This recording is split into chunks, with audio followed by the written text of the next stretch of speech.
Hey folks, welcome to this edition of the Microsoft Cloud News Update. This is where I give an update regarding Azure, Office 365, Microsoft 365, and pretty much anything interesting regarding Microsoft Cloud News. I'm Carl Kishel. There are a lot of updates this week, so let's jump right into it. Our first update is regarding remote learning and Azure Cognitive Services.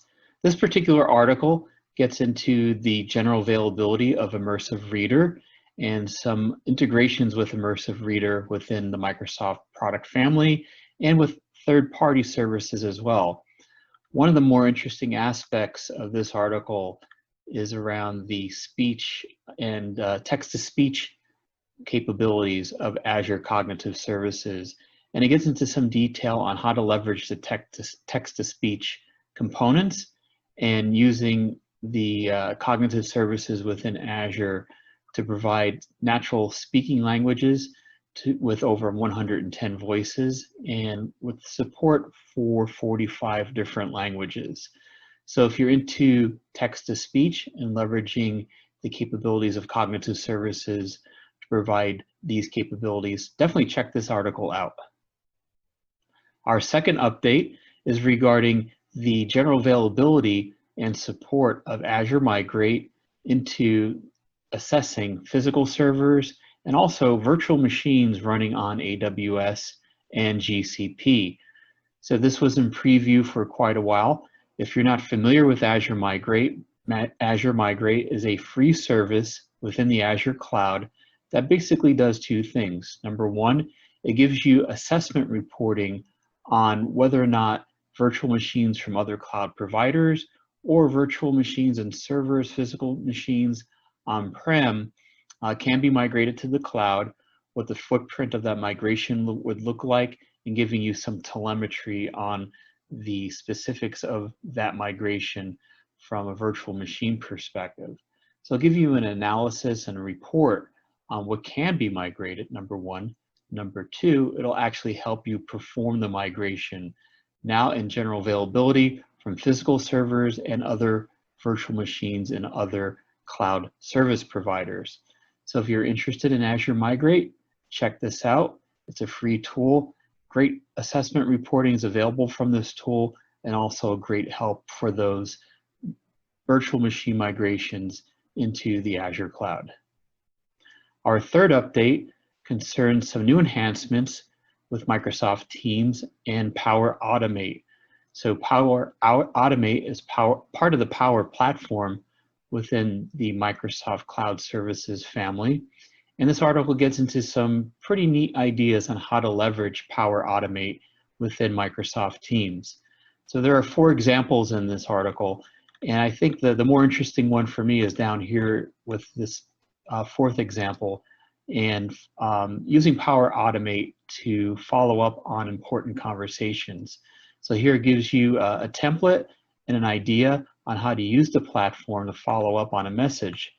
So the scenario here is that you're in a chat in Teams with a particular individual and you need to get back to them or do a follow-up. Maybe you need to do some research on a question they asked. There's a provision and a template to enable Power Automate to give you a reminder within 20 minutes, an hour, the next day, etc. So definitely check this out if you're interested in extending the capabilities of Microsoft Teams with the Power Automate platform. Our 4th update, it comes from the Microsoft 365 roadmap website. And I thought this was pretty interesting. This will be a new capability that'll be released this November 2020. And this ability will be the provision to block the sending to a distribution group when it's on the BCC line. And as many of us know, when you put a message together and put a group in the BCC line, it breaks inbox rules. So if you want to prevent that from happening and prevent that message from going out, maybe giving the message creator a warning or a message that is not allowed, this capability will be very helpful. So something to definitely look forward to this November. Our 5th update is from a third-party site, petri.com. I thought this was pretty interesting. This is a neat way to leverage Endpoint Manager, part of the Intune platform, to identify unsupported Teams devices. So in an effort to provide best class of service of the Microsoft Teams platform, you definitely want to make sure your end users are using supported devices. So this particular article gives some really cool examples and a template on how to use Intune and the endpoint management platform to identify these unsupported devices and giving you an opportunity to reach out to those end users, asking them to upgrade the device, either from an operating system perspective or from a hardware perspective. So definitely something to check out. Our 6th update this week is from this blog post, the Microsoft 365 blog, and it gets into some details on new capabilities around Microsoft Teams and using tasks in Teams. So there are a lot of great details in here on managing tasks using the Tasks app within Teams and some of the new capabilities around that application. So definitely check that out.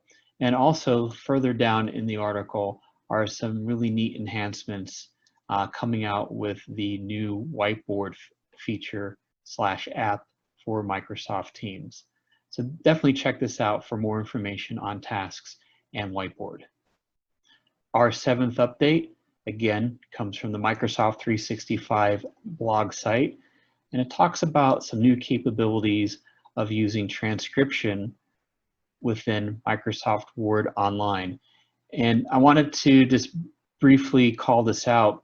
Some folks are having some confusion around the dictate capabilities of Microsoft Word. That's been around for a while with this new capability. So bottom line, this new capability, again, for Word Online, allows you to transcribe data files, voice files, audio files into Word Online, import those files, and have Word automatically do the transcription for you. So it's a really neat use case where maybe you're recording an interview, etc., and you wanted that recording to be transcribed. Word Online now provides that capability to do so. And the other really neat thing here about the transcription capabilities, it does recognize multiple voices, etc. So it'll delineate the different voices within the transcription in the Word document. So definitely check out this website for more information.